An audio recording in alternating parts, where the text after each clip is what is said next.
Previously, we talk about voltmeter. Just like voltmeter, we have another electric instrument and its name is ammeter. क्या नाम है इसका? Ammeter.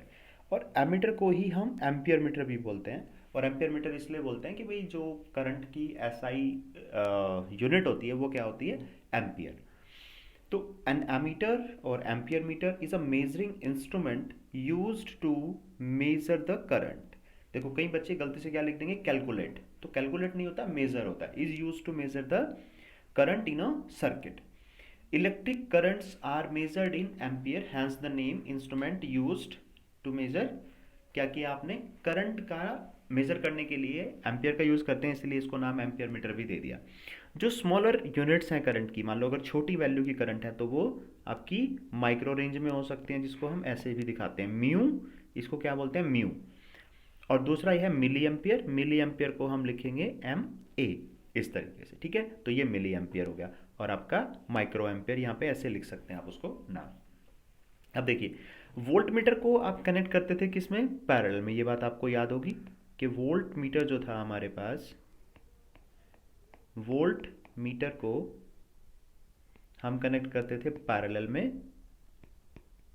और हमारे पास ammeter जो है इसको हम कनेक्ट करेंगे सीरीज में. ठीक है, जिस पर्टिकुलर ब्रांच की करंट आपको मेजर करनी है. देखो, जब मैंने आपको पैरेलल वोल्ट मीटर के बारे में बात की थी तो तब मैंने आपको ये बताया था कि वोल्ट मीटर की ज़रूरत एज सच हमें तब नहीं पड़ती जब आप पैरेलल में डील कर रहे हो, और एमीटर की ज़रूरत आपको तब नहीं पड़ती जनरली जब आप सीरीज में डील कर रहे हो. बट यहाँ पे क्या है? 1 2 3, ये तीन रेजिस्टेंस आपके किस में है? पैरेलल में है. और ये बात तो आपको पता ही है कि पैरेलल में तो करंट डिवाइड होती है. करंट क्या होती है? डिवाइड होती है, और इसीलिए उसकी वैल्यू क्या होती है? डिफरेंट आएगी. तो हमें क्या करना है?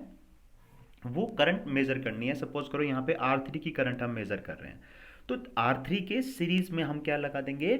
एमीटर लगा देंगे. अब एमीटर के ऊपर तो पॉजिटिव निगेटिव रहता है. ये एमीटर है, इस पे लिखा रहेगा इधर कि भाई ये पॉजिटिव है और ये निगेटिव है.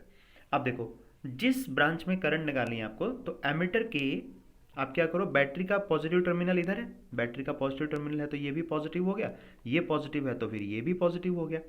तो रेजिस्टेंस के नेगेटिव को एमीटर के पॉजिटिव के साथ कनेक्ट करेंगे. This is known as series. अब बात कर लेते हैं इंटरनल रेजिस्टेंस की.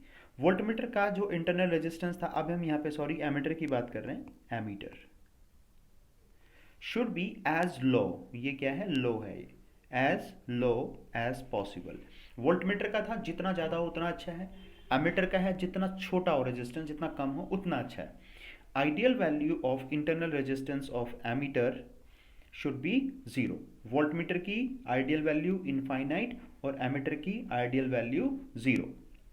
ठीक है, और ऐसा इसलिए कि अगर आप यहाँ पे एक ज़्यादा वैल्यू का रेजिस्टेंस कनेक्ट कर दोगे, अगर आर ए ज़्यादा होगा आपके पास, ठीक है, अगर आर ए मोर होगा तो क्या होगा? R3 प्लस आर ए ये इंक्रीज हो जाएगा. अगर ये इंक्रीज हो गया तो फिर जो I3 है, जो करंट है हमारी, वो क्या होगी? वो रिड्यूस हो जाएगी, because I is inversely proportional to R. तो हमें ये इंश्योर करना है कि जिस ब्रांच में हम एमीटर लगाने वाले हैं उसका रेजिस्टेंस आप इतना ना बढ़ा दें कि करंट ही कम हो जाए उसमें, क्योंकि अगर ऐसा हो गया तो फिर आपकी करंट जो है वो रीडिंग जो आएगी वो एररनेस रीडिंग होगी, उसमें एरर रहेगी आपकी, और आपको ऐसा नहीं